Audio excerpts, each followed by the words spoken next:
How to use TeamViewer. Hello everyone, welcome to our channel. Let's see how we can do it.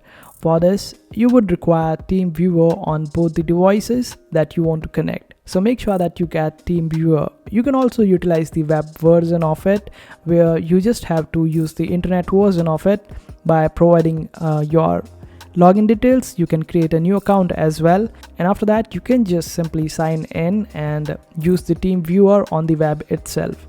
But if you are looking to download the TeamViewer on your device, then you can download it for free.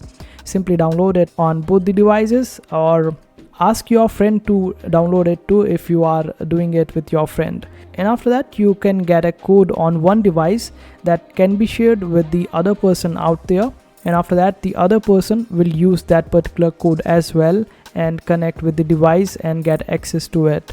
So this is quite easy, but make sure that when you are doing it on the mobile device, you also download the TeamViewer support, and this would be quite helpful for you in order to make TeamViewer work smoothly. So this is how easy it is. I hope this video was helpful. Make sure to hit that like button and also subscribe to our channel for more helpful videos.